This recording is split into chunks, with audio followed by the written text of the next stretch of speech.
Tagore study point में आपका फिर से स्वागत है। मेवाड़ के इतिहास की हम चर्चा कर रहे थे पिछले वीडियो में, और रावल रतन सिंह तक के बारे में हम पढ़ चुके थे।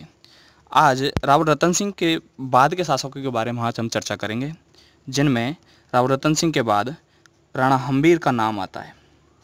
राणा हम्बीर रावल रतन सिंह रावल उपाधि का प्रयोग करने वाले अंतिम शासक थे। इसके बाद में गोहिल शासकों का अंत हो जाता है और एक नई शाखा, मेवाड़ राजवंश की एक नई शाखा सिसोदिया, मेवाड़ राजवंश की एक नई शाखा सिसोदिया का शासन प्रारंभ होता है। सिसोदिया शाखा का शासन प्रारंभ होता है। अब राणा हम्बीर थे, वो सिसोदा गांव के थे। मेवाड़ के पास में मेवाड़ का एक ठिकाना था या जागीर थी, ये कह लीजिए। सिसोदा गांव के राणा हम्बीर थे। सिसोदा गांव होने के कारण ही इनकी जो शाखा थी ये सिसोदिया शाखा कहलाई। अब इस सिसोदा गांव की स्थापना राहप ने के द्वारा की गई थी। राहप के द्वारा। पिछले वीडियो की तरफ थोड़ा सा आपको ले चलें तो हम देखते हैं कि जो रावल रतन सिंह थे, जो खिलजी के मेवाड़ आक्रमण के समय काम आ गए थे। उनके मेवाड़ आक्रमण के बाद ये जो चित्तौड़ का किला था वो खिज्र खां को सौंप दिया गया था। इसका नाम बदलकर खिजराबाद कर दिया गया था। खिजराबाद कर दिया गया था। तो 1316 तक आते आते अलाउद्दीन खिलजी की दिल्ली में मृत्यु हो जाती है। मृत्यु के बाद में जो खिज्र खां थे वो चित्तौड़ से दिल्ली वापस लौट जाते हैं और ये किला मालदेव सोनगरा को सौंप जाते हैं, जो कि कान्नड़देव सोनगरा के भाई थे। मालदेव सोनगरा को मूछालाल मालदेव के नाम से भी जाना जाता है।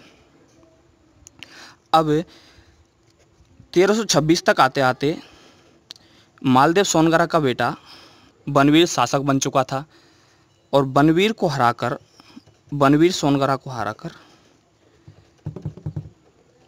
सोनगरा को हराकर राणा हम्बीर चित्तौड़ पर अधिकार कर लेते हैं।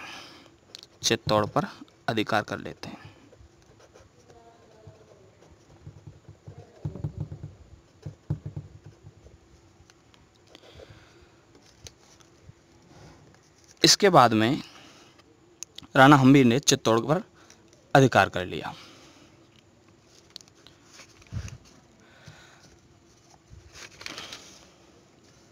राणा हम्बीर को मेवाड़ का उद्धारक कहा जाता है। मेवाड़ का उद्धारक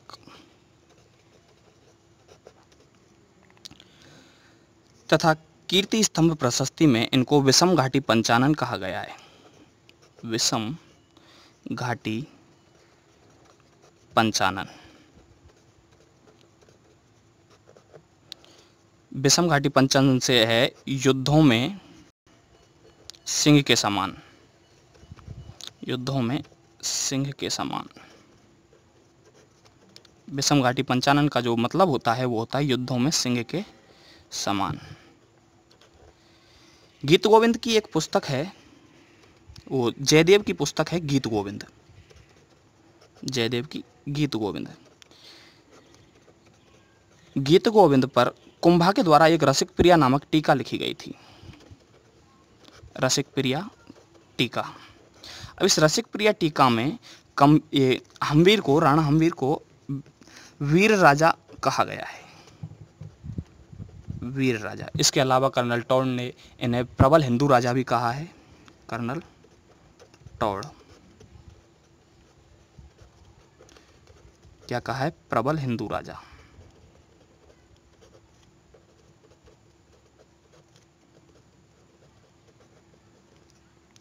हम देखते हैं कि चित्तौड़ दुर्ग में इन्होंने बरबड़ी माता का मंदिर भी बनवाया था। चित्तौड़ दुर्ग में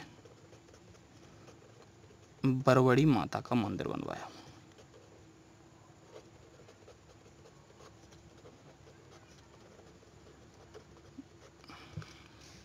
बरबड़ी माता इनकी इष्ट देवी भी हैं। इष्ट देवी। इसके बाद में जो शासक आए वो थे राणा लाखा।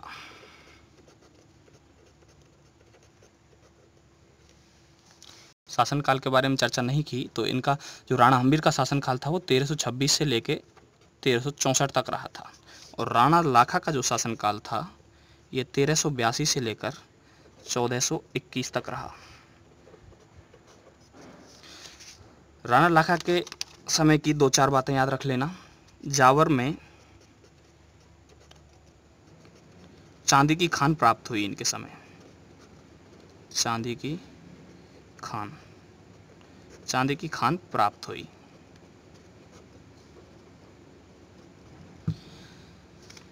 अब चांदी की खान प्राप्त होने से केवल मतलब चांदी की खान प्राप्त होना नहीं है, इसका सीधा सा मतलब है कि जब चांदी की खान प्राप्त हो रही है तो मेवाड़ राजवंश में संपन्नता आने लगी थी।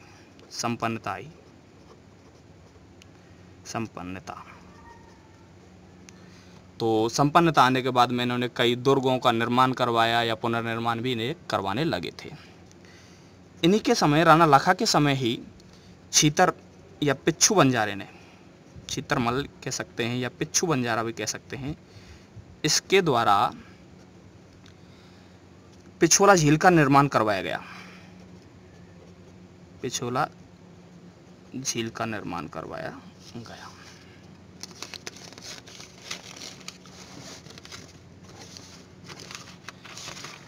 इसके अलावा यहाँ पे जो गल की नटनी की स्मृति में पिछोला झील पर ही एक नटनी थी गल की नाम से, गल की करके नाम था इनका। गल की नटनी की स्मृति में नटनी का चबूतरा बनवाया गया। नटनी का चबूतरा,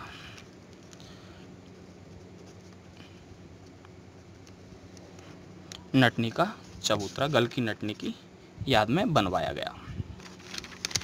ये जो पिछोला झील का जो पूर्वी हिस्सा है उसमें स्थित है।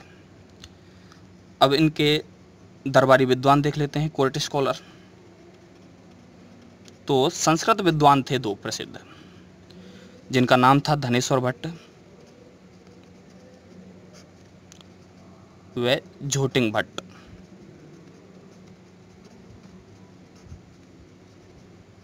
झोटिंग भट्ट, इनके दरबार में 2 दरबारी विद्वान थे इनके, जो संस्कृत के दरबारी विद्वान थे, संस्कृत के कवि थे। अब जो राणा लक्ष्य सिंह थे, इनकी जो शादी हुई थी वो मारवाड़ की एक राजकुमारी थी हंसाबाई। हंसाबाई से इनका लक्ष्य सिंह का विवाह हुआ था। हुआ कुछ यूं था, एक बार आप समझ लीजिए, मेवाड़ और इधर लिख लेते हैं मारवाड़। मेवाड़ में जो शासन कर रहे थे वो थे लाखा, और मारवाड़ में इस समय शासन कर रहे थे रावचूड़ा। लाखा के जो पुत्र थे वो थे राजकुमार चूड़ा, और इधर इन रावचूड़ा के एक पुत्र और एक पुत्री थे। इन पुत्र का नाम था रणमल और इनकी पुत्री का नाम था हंसाबाई। हंसाबाई इधर बड़ी हो चुकी थी, तो इनकी पिता के और भाई के विचार आया कि क्यों ना हंसाबाई की शादी की जाए। तो शादी किससे की जाए, तो शादी के इनके लिए वर ढूंढा गया, तो राजकुमार चूड़ा को इनकी शादी के लिए चुना गया। अब जब ये रावचूड़ा का एक दास था जो इनके लिए नारियल लेके आया था राजकुमार चूड़ा के लिए दरबार में। किसके दरबार में? राणा लाखा के दरबार में। जब वो राणा लाखा के दरबार में आया तो राणा लाखा के दरबार में आके इसने शादी का प्रस्ताव रखा। तो इन्होंने देखा कि राजकुमार चूड़ा दरबार में उपस्थित उस समय नहीं थे। तो राणा लाखा ने मजाक में कह दिया, इस बुढ़ापे में भाई मेरी शादी के कौन आया है, कौन करना चाहता है। इतना सुन के जो दास था वो वापस चला गया। अब ये सारी जो घटना थी इन्होंने जाके रावचूड़ा और रणमल को बताई। अब रणमल ने वापस से इनके लिए राणा लाखा के लिए प्रस्ताव भेजा कि शादी तो हम आपकी कर दें, लेकिन एक शर्त है। बोले क्या शर्त है? शर्त यह है कि जो हंसाबाई का पुत्र ही राजा बनेगा आपके बाद में। तो राणा लाखा ने एक बार तो कहते हैं मना कर दिया था कि नहीं ऐसा नहीं हो सकता, मेरा बड़ा पुत्र राजकुमार चूड़ा ही राजा बनेगा। लेकिन जब ये बात राजकुमार चूड़ा को पता चली कि ऐसे ऐसे मेरे पिता ने अपनी शादी के लिए मना कर दिया है और वो शादी नहीं करना चाहते, उनकी शादी करने की इच्छा है लेकिन वो शादी करना नहीं चाहते, तो राजकुमार चूड़ा ने प्रतिज्ञा की कि मैं आजीवन राजकार्य को नहीं संभालूंगा, मैं राजा नहीं बनूंगा। इसलिए राजकुमार चूड़ा को मेवाड़ का भीष्म कहा जाता है। जिस प्रकार हम महाभारत में भीष्म देखते हैं, मेवाड़ का भीष्म इसी प्रकार राजकुमार चूड़ा को कहा जाता है। आजीवन शादी न करने की प्रतिज्ञा उधर महाभारत काल में भीष्म के द्वारा ली गई थी, उसी आधार पर राजकुमार चूड़ा ने मेवाड़ का भीष्म इसको कहा जाता है, इन्होंने भी यही प्रतिज्ञा ली। अब जब समय गुजरा तदुपरांत राणा लाखा और हंसाबाई से मोकल नाम का एक पुत्र हुआ। मोकल, राणा लाखा का पुत्र मोकल हुआ। अब इनके बाद में, लाखा के बाद में मोकल ही राजा बना। मोकल का जो शासनकाल था वो 1421 से लेकर 1433 तक रहा। 1433 तक। अब जब ये मोकल छोटे थे तभी राणा लाखा की मृत्यु हो गई थी, तो इनके लिए शासन कार्य को संभालने के लिए एक संरक्षक की जरूरत थी। राजा तो ये मोकल बन गए थे लेकिन एक संरक्षक की इनके लिए जरूरत थी, तो इनका संरक्षक किसे नियुक्त किया गया? तो इनका संरक्षक राजकुमार चूड़ा को ही नियुक्त कर दिया गया। राजकुमार चूड़ा संरक्षक बने। संरक्षक। अब शासन कार्य को संरक्षक की देखरेख में पूरा किया जाता। जो भी शासन से संबंधित कार्य होते उनको संपन्न जो करते थे वो राजकुमार चूड़ा आसानी से संपन्न कर रहे थे। धीरे धीरे समय गुजरता गया और हंसाबाई को इन पर शक की दृष्टि से हंसाबाई इनको देखने लगी। राजकुमार चूड़ा को शक की दृष्टि से हंसाबाई देखने लगी।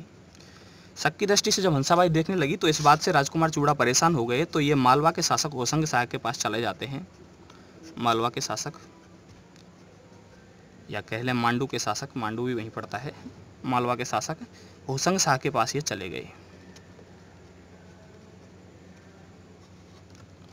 मालवा के शासक होशंग शाह के पास चले गए। वहां जाके इन्होंने नौकरी करना प्रारंभ कर दिया। अब इधर राजकार्य संभाले कौन? मोकल तो अभी छोटा था और मालवा को छोड़, ये जो राजकुमार चूड़ा थे ये मेवाड़ को छोड़कर मालवा चले गए थे, मालवा में नौकरी करने लग गए। इधर तो इनके लिए वापस से संरक्षक की जरूरत पड़ी, तो हंसाबाई ने अपने भाई रणमल को बुला लिया। रणमल को बुला लिया। अब धीरे धीरे रणमल जब शासन कार्य को संभालने लगे, क्योंकि ये मोकल छोटे थे, तो रणमल का जो प्रभुत्व था वो दरबार में बढ़ने लगा। मेवाड़ दरबार में रणमल का प्रभुत्व बढ़ने लगा था। कुछ कार्यों पर नजर डाल लेते हैं, मोकल ने क्या क्या कार्य किए। तो मोकल ने एकलिंग मंदिर का जिसका एकलिंग मंदिर जो नागदाम बनवाया गया था, किसके द्वारा? बप्पा रावल के द्वारा। अब एकलिंग मंदिर का इन्होंने, एकलिंग मंदिर का जो परकोटा था या कह लें चार दीवारी, एकलिंग मंदिर की चार दीवारी इन्होंने बनवाई। चार दीवारी। दूसरा इन्होंने समिद्धेश्वर मंदिर, समिद्धेश्वर मंदिर, समिद्धेश्वर मंदिर जिसको एक अन्य नाम त्रिभुवन नारायण मंदिर के नाम से भी जाना जाता है। त्रिभुवन नारायण मंदिर, इसका पुनर्निर्माण करवाया था। त्रिभुवन नारायण मंदिर का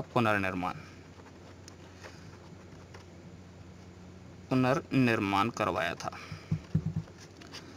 जबकि इस समिद्धेश्वर या त्रिभुवन नारायण मंदिर का निर्माण तो भोज परमार के द्वारा करवाया गया था। भोज परमार।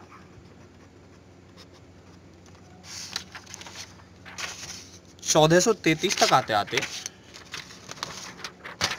1433 में गुजरात के अहमद शाह ने 1433 में गुजरात के अहमद शाह ने मेवाड़ पर आक्रमण किया। मेवाड़ पर आक्रमण। तो इस आक्रमण के विरुद्ध लड़ने के लिए मोकल गए। तो कहते हैं कि मोकल की हत्या कर दी गई थी। इन्हीं के जो परिवारजन थे, कुछ चाचा मेरा या महपा पवार नाम से, चाचा मेरा महपा पवार के द्वारा एक षड्यंत्र के तहत महपा पवार, एक षड्यंत्र के तहत मोकल की हत्या कर दी गई थी जीलवाड़ा नामक स्थान पर। जीलवाड़ा, ये नाम ध्यान रखना, जीलवाड़ा नामक स्थान पर, जो कि राजसमंद में ये जगह पड़ती है। यहाँ पर एक षड्यंत्र के तहत चाचा मेरा व महपा पवार के द्वारा इनकी हत्या कर दी गई। आज की वीडियो में बस इतना ही। आगे के शासकों के बारे में अगली वीडियो में हम चर्चा करेंगे।